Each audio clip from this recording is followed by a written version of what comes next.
Online portal पे आपका हार्दिक स्वागत है। मैं हूं तौफीक खान। देखिए, पिछली वीडियो में हमने देखा था कि परमाणु और अणु, जो तीसरा चैप्टर हमने पढ़ा था, उनमें मैंने बेसिकली तुम्हें बताया था परमाणु की संरचना के बारे में, और बताया था कि परमाणु बहुत बारीक और महीनतम कण था जिसको और विभाजित नहीं किया जा सकता, परमाणु कहलाता था। उसके बाद परमाणु के बारे में देखिए हमारे कुछ दार्शनिक मत थे। मैंने तुम्हें बताया था कुछ दो भारतीय दार्शनिक, जिनमें महर्षि कणाद और पकुदा काव्यायाम था, और दो ग्रीक दार्शनिक हमारे पास, एक तो ल्यूसिपस था, एक डिमोक्रिटस था। इन चारों ने स्पष्ट कर दिया था कि परमाणु किसी तत्व में महीनतम और बारीकतम कण है जिसको और तोड़ा नहीं जा सकता और विभाजित नहीं किया जा सकता, अर्थात अविभाज्य कण कौन था? परमाणु। सर, परमाणु को जब हम आपस में जोड़ते हैं, जब छोटे छोटे परमाणु आपस में संलेख होते हैं, जुड़ते हैं, तो एक बड़ी संरचना बनती है जिसे अणु कहते हैं। फिर हमने अणु के यौगिक पढ़े थे। उसके बाद हमने फिर कुछ रासायनिक अभिक्रियाओं को समझने के लिए हमारे पास कुछ, मैंने तुम्हें बताया था कि तुम्हें मेंडलीव की आवर्त सारणी में से परमाणु क्रमांक 1 से लेकर के 36 तक दो तत्व जो है ना ज्ञात करने हैं। अब वो याद जब तुम्हें हो जाएंगे तो उसके बाद आपको तत्वों के नाम याद रखने, उनकी संयोजकता याद रखने, उनके प्रतीक, जिनको हम लोग सूत्र भी कहते हैं, याद रखना। अगर आपको अच्छी तरह से आता है तो आप किसी भी रासायनिक अभिक्रिया के दौरान किसी भी सूत्र को आसानी से बना सकते हो। अब बेसिकली तुम्हें जहां दिक्कत थी वो संयोजकताओं के लिए थी। संयोजकताओं को निकालना, उनकी मैंने परिभाषा आपको बताई थी कि आप जिससे आसानी से उन सूत्रों को बना सको।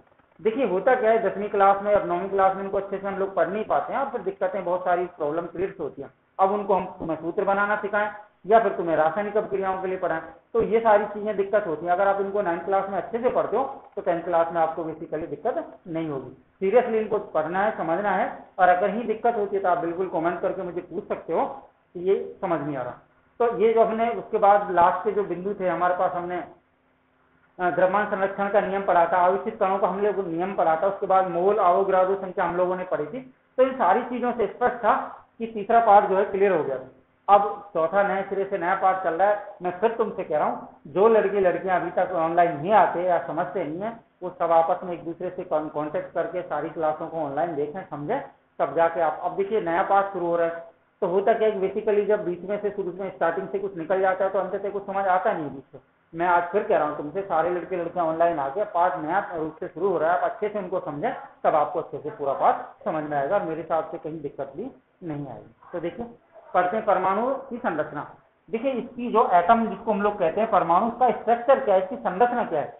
हमने तीसरे पार्ट में परमाणु की संरचना के बारे में पढ़ा था कि किसी परमाणु किसी तत्व का बहुत बारीक और महीनतम कण है, और हमने हत्या के यहाँ तक देखा था कि पूरा ब्रह्मांड, पूरा संसार जो है परमाणु से मिलकर बना हुआ है। मैं तुम्हें बता रहा था कि ये जो दीवार आप लोग देख रहे हो ना, ये दीवार भी परमाणु से मिलकर बनी होती है। या ब्लैक बोर्ड देख रहे हो, ये भी परमाणु से मिलकर बनी होती है। अब कहोगे कि साहब दीवार कैसे बनी है परमाणु से? हमने देखा था कि ईंट जो है ना, मिट्टी के बहुत बारीक और कणों को संगठित होकर जुड़ी है। तो ये जो मिट्टी के जो बहुत छोटे छोटे बारीक और महीनतम संरचना थी, ये कौन थे? परमाणु थे। परमाणु जब आपस में संगठित होते हैं तो अणु और अणु से बड़ी बड़ी संरचनाएं बनती हैं। हत्या के देखा गया था कि पूरा ब्रह्मांड जो है परमाणु से मिलकर बना था। अब इसका स्ट्रक्चर क्या है, इसकी संरचना क्या है, इस संरचना को समझाने के लिए बहुत सारे वैज्ञानिक आएंगे। हमने इससे पहले तीसरे चैप्टर में पढ़ा था, थॉमसन का परमाणु मॉडल हमने पढ़ा था। अब देखिए, उसमें हमने देखा था कि परमाणु किसी तत्व का वह महीनतम और बारीकतम कण है जिसको विभाजित नहीं किया जा सकता, अविभाज्य कण था। ये द्रव्यमान संरक्षण और रासायनिक संयोजन के नियम का पालन करते हैं, कुछ इस तरह से पढ़ा था। और लास्ट में ये देखा था कि कुछ जो हमारे पास जो 18वीं शताब्दी के अंत तक हमने देखा था कि ये जो परमाणु के बारे में जो कहावतें थी, ये केवल दार्शनिक मतों पर आधारित थी। ये केवल दार्शनिक मतों पर आधारित थी। इनके लिए कोई वैज्ञानिक ठोस प्रमाण या सबूत नहीं थे कि ऐसा कोई ठोस प्रमाण हो कि वैज्ञानिक तौर पर प्रयोगों से कुछ हमारे पास कोई सिद्धांत या कोई परिकल्पना या कोई नियम, ऐसा नहीं था। केवल दार्शनिक मतों पर ये विचारधारा थी। अब इन दार्शनिक मतों को हटाने के लिए हमारे पास जैसे जे थॉमसन आया था, अब हम थॉमसन का परमाणु मॉडल पढ़ते हैं। क्योंकि देखिए, 18वीं शताब्दी के अंत में 19वीं शताब्दी के प्रारंभ में क्या हुआ कि जे थॉमसन ने जब अपना परमाणु मॉडल प्रस्तुत किया था, उससे तो दो महत्वपूर्ण कण, जिनको हम इलेक्ट्रॉन और प्रोटॉन कहते हैं, P4 इलेक्ट्रॉन, ये एक ऋणांशिक कण है, और P प्रोटॉन, ये एक धनात्मक कण था। ये दोनों जो आप इलेक्ट्रॉन और प्रोटॉन की जो खोज हुई थी जे थॉमसन के परमाणु मॉडल में 18वीं शताब्दी के अंत में और 19वीं शताब्दी के प्रारंभ में, एक ऐसे युग का निर्माण हुआ जहां हमें दो महत्वपूर्ण तत्व इलेक्ट्रॉन और प्रोटॉन मिल गए। जब इलेक्ट्रॉन और प्रोटॉन मिले तो हमें परमाणु की संरचना के बारे में समझना, स्ट्रक्चर को जानने में बहुत आसानी हो गई। तो इसको समझाने के लिए हमारे पास अब कौन आए हैं? थॉमसन। थॉमसन का परमाणु मॉडल देखिए क्या कह रहा है परमाणु मॉडल कह लो, परमाणु सिद्धांत कह लो, एक ही मतलब है। तो अब देखिए जो इलेक्ट्रॉन और प्रोटॉन की खोज है, इसने परमाणु की संरचना को समझना बहुत आसान कर दिया।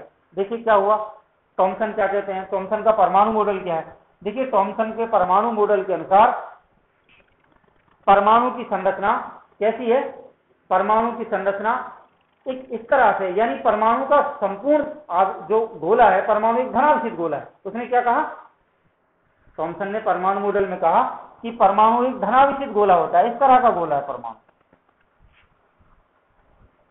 परमाणु क्या है, एक धनावेशित गोला है जिसमें इलेक्ट्रॉन और प्रोटॉन इस तरह से समायोजित होते हैं, इस तरह से व्यवस्थित रहते हैं, जैसे क्रिसमस केक में सूखे मेवे, तरबूज में बीज, आपने तरबूज को काट के देखा हो, उसमें बीज जिस तरह जड़े होते हैं, वो इलेक्ट्रॉन और प्रोटॉन उसमें इस तरह से जड़े होते हैं। आप बूंदी में, लड्डू में बूंदी, उनको संगठित करके, तो आप इन तीनों में से नहीं, तीनों को समझना है। एक उदाहरण ले सकते हो, क्रिसमस केक का उदाहरण आप ले सकते हो। जिस तरह क्रिसमस केक आपने देखा होगा, बर्थडे केक जिसको हम लोग कहते हैं, जिसमें सूखे में ड्राई फ्रूट, किशमिश, बादाम, काजू लगे होते हैं, इस तरह से इलेक्ट्रॉन और प्रोटॉन इसमें।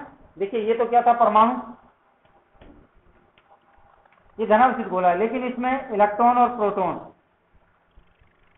किस तरह से व्यवस्थित हैं, जैसे क्रिसमस केक में सूखे मेवे, या तरबूज में बीज, या लड्डू में बूंदी।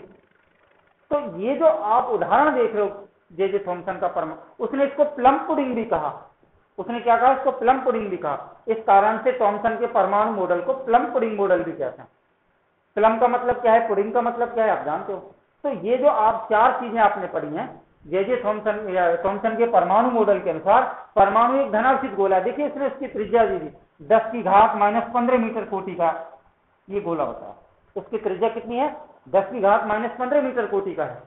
और इसमें इलेक्ट्रॉन और प्रोटॉन किस तरह व्यवस्थित रहते हैं, समायोजित रहते हैं, जिस तरह क्रिसमस केक में सूखे मेवे, जैसे काजू, बादाम, किशमिश। तरबूज में बीज, तरबूज को आप काट के देखो, उसमें काले काले बीज जो जड़े हुए होते हैं, उस तरह से। इसी प्रकार बूंदी में लड्डू। तो थॉमसन ने अपने परमाणु मॉडल को प्लम पुडिंग मॉडल भी कहा था। ठीक है, तो इस तरह से ये चीज इसने बताई थी। पहली बात अब देखिए, एक धनावेशित गोला है,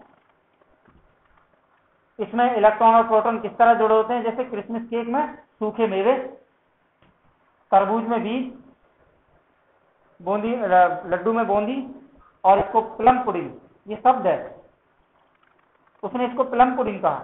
तो ये परमाणु का, थॉमसन का जो परमाणु मॉडल था, उसने कहा कि परमाणु एक धनावेशित गोला है जिसकी त्रिज्या 10⁻⁻15 मीटर कोटि की होती है।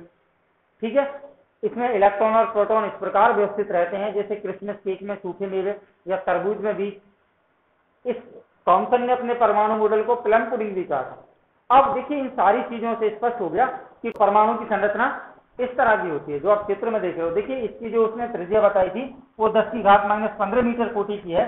इसमें इलेक्ट्रॉन और प्रोटॉन इस तरह से जुड़े होते हैं। देखिए ये जो आप संपूर्ण गोला जो देख रहे हो, इलेक्ट्रॉन को छोड़ करके जो संपूर्ण गोला है वो क्या है, वो परमाणु है। ये परमाणु की संरचना है। और इसमें इलेक्ट्रॉन प्रोटॉन की जो बात कह रहा है, ये धनावेशित कण जो है इस तरह से जुड़े होते थे, जैसे कैसे बता रहा था मैं, केक में जो सूखे मेवे होते हैं जिनको हम काजू, किशमिश, बादाम कहते हैं। और इसने इसका उदाहरण फिर तरबूज में बीज की तरह, जिस तरह से तरबूज में बीज रहते हैं। तो इन सारे उदाहरणों से स्पष्ट हो गया कि थॉमसन का जो परमाणु मॉडल इस तरह था। अब इसको एक बार और दोबारा सुन लो। हम लोग पढ़ रहे हैं परमाणु की संरचना के बारे में, पहला प्रयोग है। परमाणु की संरचना के पहले प्रयोग से स्पष्ट हो गया था। हमने देखा था कि 19वीं शताब्दी के प्रारंभ में, 18वीं शताब्दी के अंत में एक इलेक्ट्रॉन और प्रोटॉन की खोज ने परमाणु की संरचना को समझना बहुत आसान कर दिया था। इसको समझाने के लिए थॉमसन ने अपना परमाणु मॉडल दिया है। थॉमसन के परमाणु मॉडल के अनुसार परमाणु एक संपूर्ण धनावेशित गोला होता है जिसकी त्रिज्या 10⁻⁻15 मीटर कोटि की होती है। इसमें इलेक्ट्रॉन और प्रोटॉन इस तरह से जड़े हुए होते हैं, व्यवस्थित रहते हैं, जिस तरह केक में सूखे मेवे या तरबूज में बीज। उसने अपने इस प्रयोग को प्लम पुडिंग कहा है। और प्लम पुडिंग का मतलब, प्लम और पुडिंग से, प्लम का मतलब जानते हो, पुडिंग क्या है, प्लम क्या है, देखिए प्लम पुडिंग का मतलब क्या होता है, प्लम शब्द है, मैं तुम्हें बता रहा था, प्लम और पुडिंग। पुडिंग का मतलब होता है व्यवस्थित होना, और प्लम का मतलब है उसके आकार, तो उसके आकार में व्यवस्थित होना, ठीक है, ये प्लम पुडिंग है। और चौथी बात इसमें यह है कि परमाणु की जो संरचना, एक आकार जो उसने निश्चित किया है 10⁻⁻15 मीटर कोटि का, ये आकार क्या वास्तव में सही होता है? दूसरी बात, क्या वास्तव में परमाणु का अधिकांश भाग खोखला है? इन सारे नियमों को हम आगे के प्रयोगों से पढ़ेंगे, आगे के प्रयोग क्या कहते हैं। देखिए इसके बाद बहुत सारे और भी बहुत सारे हम वैज्ञानिक हमारे पास आएंगे, रदरफोर्ड अल्फा कणों का प्रकीर्णन करेगा, उसके बाद नील्स बोर की परिकल्पना हम लोग पढ़ेंगे। इन सारे प्रयोगों में देखा जाएगा कि ये प्रयोग क्यों खत्म हो गए। अब देखिए थॉमसन का परमाणु मॉडल क्या है था, थॉमसन के परमाणु मॉडल ये हमने स्पष्ट हो गया था कि इससे इलेक्ट्रॉन प्रोटॉन की खोज हुई थी, लेकिन उसमें कुछ कमियां थी। अब इस तरह से वो फेल हो गया, फिर इसने अपना प्रयोग दिया है, इसके बाद इसमें कुछ कमी पढ़ेंगे हम लोग, तो इसके बाद और वैज्ञानिक रदरफोर्ड आएगा, रदरफोर्ड में कुछ कमी रहेंगी, फिर कौन आएगा? नील्स बोर आएगा। नील्स बोर ऐसा वैज्ञानिक था जिसने परमाणु के स्ट्रक्चर को सही ढंग से समझाया था, यानी उसने अंत में ये बता दिया कि परमाणु की ये संरचना होती है, इतनी इसमें कक्षाएं होती है, इलेक्ट्रॉन प्रोटॉन इस तरह से इसमें घूमते हैं, वो अंतिम प्रयोग होगा परमाणु की संरचना के बारे में। ठीक है, दैट्स ऑल।